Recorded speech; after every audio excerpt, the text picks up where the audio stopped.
Est-ce que nos leaders ne voudraient pas être aussi respectés par les jeunes que Lumumba ou Thomas Sankara? Est-ce que ce sont tous de grands hommes? Est-ce qu'ils ont envie de sortir tous par la grande porte de l'histoire?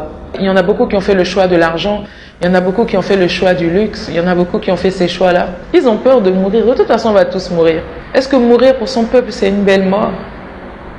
Est-ce que mourir dans le déshonneur, c'est une belle mort? Parce que souvent, ils ont tout cet argent-là, mais à la fin de leur vie, ils regrettent. Sauf qu'il est trop tard, ils ont déjà pris la petite porte de l'histoire. Après, ils viennent écrire des livres pour nous fatiguer, là. Ils viennent dénoncer après coup. Oui, j'avais les pieds et mains liés, parce que voilà, parce que le gouvernement de France me tenait par-ci, par-là. Mais on s'en fout de ça. Au moment où tu avais le pouvoir, au moment où tu pouvais changer les choses, qu'est-ce que tu faisais? Et c'est ça le plus important. Je pense que si on a des bons présidents, les peuples vont les soutenir. Et ça va être difficile même. Si on a des présidents qui expliquent que, écoutez, aujourd'hui on a découvert du pétrole dans le pays, et puis maintenant ils veulent réveiller telle rébellion, ils veulent réveiller tel mouvement, ou bien il y a une armée qui est à nos portes. Les peuples vont s'unir. Donnez-nous l'information. On n'est pas bêtes. Aujourd'hui on a compris quels sont les enjeux. Qu'ils nous parlent. Mais avant de pouvoir nous parler, avant qu'on soit solidaires d'eux, il faut qu'ils travaillent pour nous. Il faut qu'on arrête avec ces histoires de président, le père de la nation. Moi, j'y crois pas en ça. C'est pas mon père. Moi, je connais, je sais très bien c'est qui mon père. C'est mon employé. Un président, il est là pour servir les intérêts du peuple. C'est-à-dire qu'on a placé quelqu'un qu'on pensait qui était le plus à même de pouvoir gérer nos intérêts à nous tous. Donc, c'est notre employé. Nous l'employons. Si nous ne payons pas nos impôts, si nous ne payons pas nos redevances, lui, il ne sera pas payé. La plupart des opposants qui sont là, ils sont juste opposants au fait qu'ils ne sont pas au pouvoir.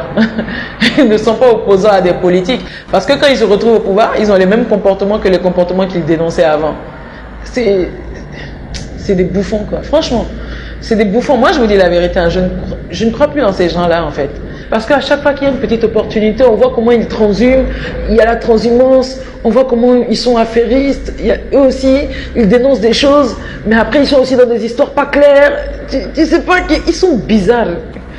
Et en plus, c'est des gens qui se disent que je sais pas au nom de quoi, eux ils méritent plus que quelqu'un d'autre d'être président. C'est comme si c'est un droit. Franchement, tous ces gens-là, ces politocards-là, ils nous ont pris en otage. C'est ça la vérité, ils nous ont pris en otage. Donc, il y a plein de peuples dans plein de pays qui n'ont plus confiance en leurs oppositions.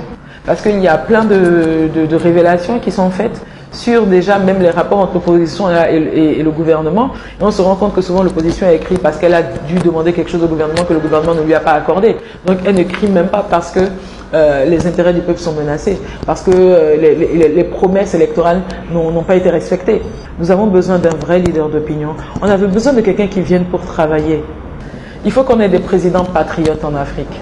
Voilà. On nous tient par la peur. Il faut qu'on arrête d'avoir peur. De plus en plus de jeunes commencent à prendre conscience. Et on commence à prendre encore plus conscience de notre force. Parce que non seulement nous parlons leur langue et nous parlons nos langues, nous comprenons les codes du monde en tant que jeunes Africains. Tellement tout le monde nous envahit là.